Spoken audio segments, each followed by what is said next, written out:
বিরতির পর স্বাগত। এবার চোখ রাখছি সিমনা বিধানসভার দিকে।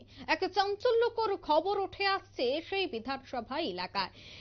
সিমনা বিধানসভার বিদ্যাসাগর গ্রাম পঞ্চায়েত, ওই গ্রাম পঞ্চায়েতের ঢাকায়া বস্তির ফুলবদন উরাংয়ের মৃতদেহ উদ্ধার করা হয় 21শে এপ্রিল কাতলামারার পশু হাসপাতাল সংলগ্ন একটি পুকুর থেকে। এবং সেই ঘটনাকে কেন্দ্র করে পুলিশ আধিকারিকরা ঘটনাস্থলে উপস্থিত হয় এবং মৃতদেহটি উদ্ধার করে হাসপাতালে নিয়ে যাওয়া হবে ময়নাতদন্তের জন্য, এমনই পরিকল্পনা ছিল। কিন্তু অভিযোগ যে এলাকাবাসী এবং পরিবার পরিজনদের অনুরোধে সেই মৃতদেহ পরিবারের হাতে তুলে দেওয়া হয়, আর তাতেই রীতিমতো চাঞ্চল্য ছড়িয়ে পড়ে যে পুকুর থেকে এক ব্যক্তির মৃতদেহ উদ্ধার, আর সেখানে ময়নাতদন্ত না করে পরিবার পরিজনদের অনুরোধে কিভাবে পুলিশ কর্মীরা সেই মৃতদেহ পরিবারের হাতে তুলে দেয়, কি বলছেন সংশ্লিষ্টরা গোটা বিষয়ে প্রথমেই শোনাচ্ছি। এখানে এই যে ঢাকায়া বস্তি কাতলামারা বাজারে এখানে কালকে ফুলবদন উরাং ওনার আগে থেকেই মির্গি বেমার একটা রোগ ছিল। প্রায় এর আগে একটা ঘটনা এরকম হয়েছে। হঠাৎ করে কালকে ওই কাতলামারা বাজার পশু হাসপাতাল সামনে গিয়ে রোগটা উঠার পরে মনে পড়ে গেছে। পড়ে যাওয়ার পরে ওই জলেই আজকে তার লাশ পাওয়া গেছে। তো তাদের খোঁজ খবর নেওয়ার পরে তারা আমাকে খবর করেছে, করার পরে আমি গেলাম, গিয়ে দেখলাম ঠিকই। তারপরে আমরা প্রশাসনের সঙ্গে আমরা যোগাযোগ করলাম যে এই অবস্থা, তার তো আগে থেকেই রোগ আর একটু নেশাও করত। তো এরপরে আমরা সমস্ত গ্রামবাসীরা মিলে পুলিশকে সহযোগিতা করার জন্য বলেছেন নাকি? তারপর লাশ আপনারা পুলিশ দিয়ে দিয়েছে? হ্যাঁ, লাশ এখন দিয়ে দিয়েছে। তো আমরা গ্রামবাসী সবাই মিলিয়ে আমরা লাশটাকে সৎকার করব। আপনার নাম? আমার নাম হরিপদ নায়ক, আমি মেঘলিবন বাগানের সেক্রেটারি। আপনারা শুনলেন পরিবার পরিজনের বক্তব্য। সে বিষয়ে বিস্তারিত জানবো। টেলিফোন লাইনে সরাসরি যুক্ত হয়ে গেছে মোহনপুর থেকে প্রতিনিধি ধীমান ভৌমিক। ধীমানদা, মৃতদেহ উদ্ধার হয়েছে একটি পুকুর থেকে, তারপর ময়নাতদন্ত ছাড়াই সেই দেহ তুলে দেওয়া হয় পরিবারের হাতে। বিষয়টা কি দেখলে পুলিশ কর্মীরা কি বলছে বা পরিবারের পক্ষ থেকে কি জানতে পারলে? দেখো অঙ্কিতা, এখানে একটা জিনিস স্পষ্ট, সিমনা বিধানসভা বিদ্যাসাগর গ্রাম পঞ্চায়েত, এই বিদ্যাসাগর গ্রাম পঞ্চায়েতের অধীন রয়েছে মেঘলিবন চা বাগানের অধীন কিছু শ্রমিক থাকে, যেটাকে বলা হয় ঢাকায়া বস্তি। এই ঢাকায়া বস্তিতে এখানে বসবাস করছেন এই যে মৃতদেহ যে ব্যক্তিটি রয়েছেন ফুলবদন উরাং, ওনার পরিবার। উনি মৃগী রোগে আক্রান্ত আজকে দীর্ঘ বছর যাবত, এবং প্রায়শই দেখা গেছে উনি বিভিন্ন সময় রাস্তাঘাটে পড়ে থাকতে, এবং তাকে পরে বাড়িতে রেস্কিউ করে আনা হয়েছে এলাকাবাসীর সহযোগিতায়, কোনো কোনো সময় পরিবারের সদস্যদের সহযোগিতায়। গতকাল তিনি সন্ধ্যার সময় বাড়ি থেকে বেরিয়ে গেছেন। বেরিয়ে যাওয়ার পর হয়তো কোথাও তিনি মদ্যপান করেছেন। মদ্যপান করার পর যখন বাড়িতে আসছেন, তখনই কাতলামারা পশু হাসপাতাল সংলগ্ন একটি পুকুরের সামনে আসার পর ওনার যে চিরাচরিত রোগ মৃগী রোগ সেটাতে আক্রান্ত হয় এবং তিনি পড়ে যান পুকুরে।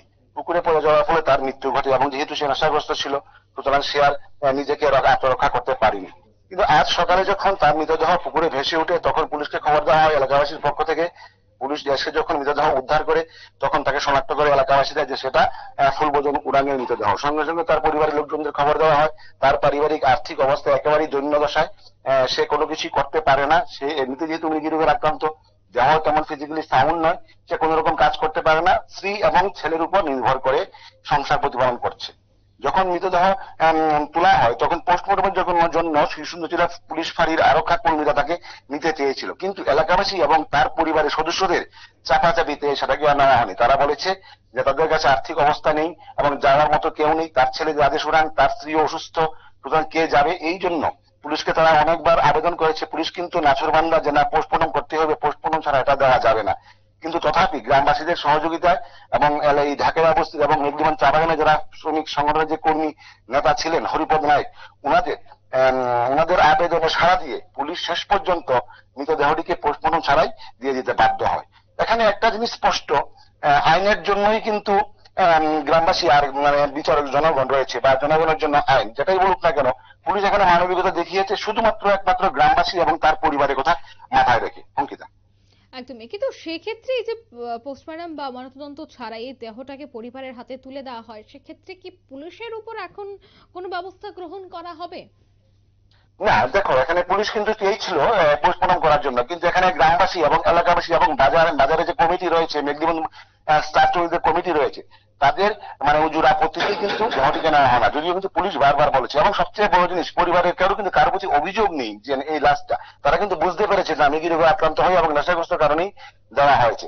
এখানে আইনের কিছুটা উল্লঙ্ঘন করা হয়েছে, কিন্তু এটা সবটাই বিচার করা হয়েছে গ্রামবাসীদের এবং এই পরিবারটির দিকে চেয়ে, যেহেতু তাদের আর্থিক দৈন্যদশা। অঙ্কিতা, একদমই, ধন্যবাদ ধীমানদা। অর্থাৎ পুলিশ পরিকল্পনা করেছিলেন যে মৃতদেহটি হাসপাতালে নিয়ে যাওয়া হবে, কিন্তু পরিবার পরিজনদের অনুরোধেই সেই মৃতদেহটি পরিবারের হাতে তুলে দেওয়া হয়, ময়নাতদন্ত ছাড়াই দেহ তুলে দেওয়া হয় পরিবারের হাতে। এই পুরো ঘটনায় কিন্তু রীতিমতো চাঞ্চল্য। কি বলছেন বাড়ির সদস্যরা, আমরা আবারও শোনাচ্ছি আপনাদের।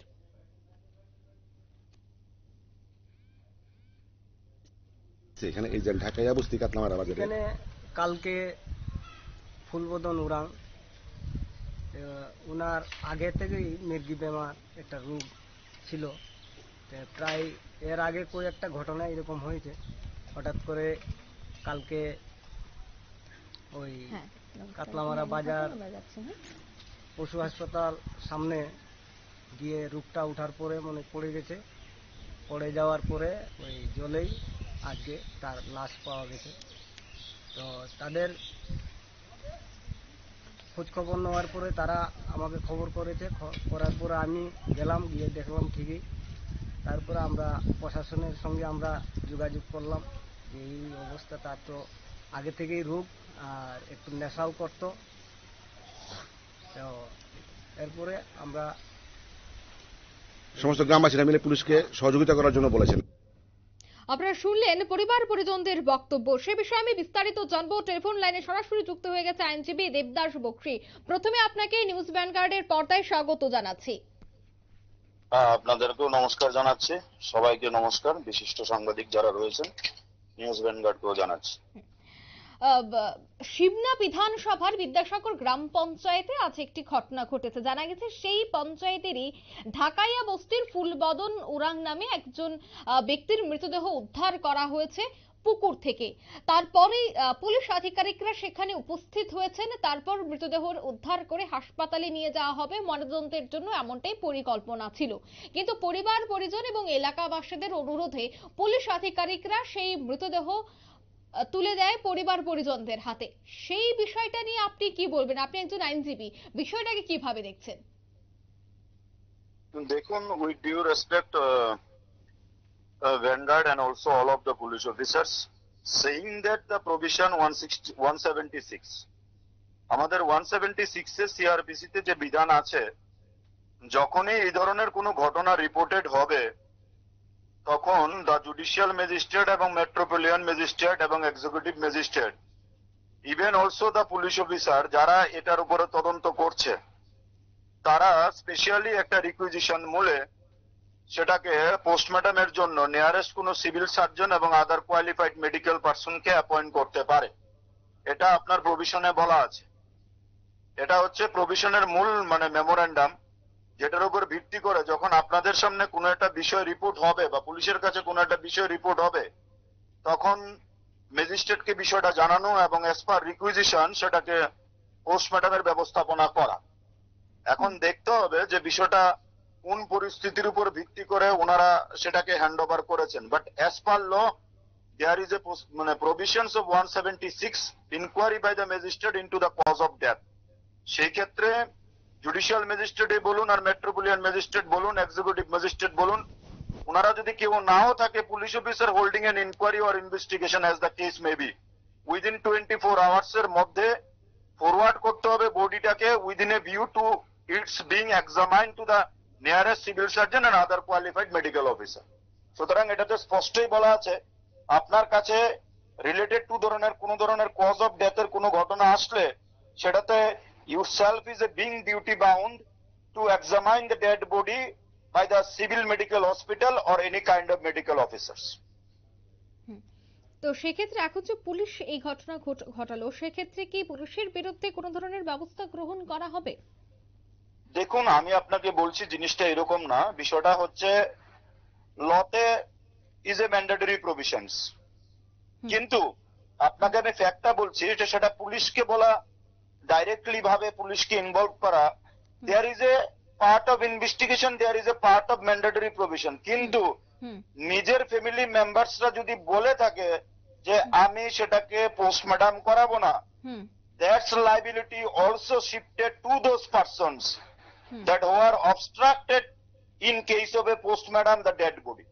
শুধু পুলিশকে লাইবেল করলে হবে না, but there is a provision of 176 of CRPC to holding inquiry investigation to examine the dead body by the civil persons. একদম।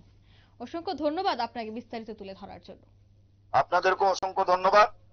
আমি শুধুমাত্র আপনাদের মাধ্যমে একটা কথাই বলতে চাই যে in case of urgent situations, পার্টির পরিবারের তারা যদি পুলিশকে পোস্টমর্টম করাতে কোনো ধরনের অবস্টাকল করে থাকে, সেই ক্ষেত্রে পুলিশের ডিউটি যতটুকু করার সেটা করার ওনারা চেষ্টা করবেন বা করেছেন, সেটা হলো অন্য বিষয়। কিন্তু there is a provision of 176, এটাকে ম্যান্ডেটরি করতে লাগে। Whether it is a unnatural death বা কিভাবে ডেথটা সংঘটিত হলো, এটার পেছনে কি রিজন আছে, সেটাকে এস্টাবলিশমেন্ট করার জন্য there is a mandatory provision of CrPC by 176। কিন্তু যারা ফ্যামিলি মেম্বার্স আছেন ওনারা যদি পোস্টমর্টমের পক্ষে বিপক্ষে থাকেন, so that time also the discretion has not to be applied to the police personnel. This is my request. অসংখ্য ধন্যবাদ আপনাকে। Okay. আমরা কথা বলছিলাম আইনজীবী দেবদাস বক্সির সাথে। তিনি গোটা বিষয়টি তুলে ধরেছেন, ময়নাতদন্ত ছাড়াই যে ঘটনাটি ঘটেছে তার পেছনে কি কারণ বা আইনগত কি জটিলতা রয়েছে, সমস্ত বিষয় নিয়ে কিন্তু আলোচনা করেছে। আমরা নিয়ে নিচ্ছি ছোট্ট একটি বিজ্ঞাপন বিরতির সঙ্গে থাকুন।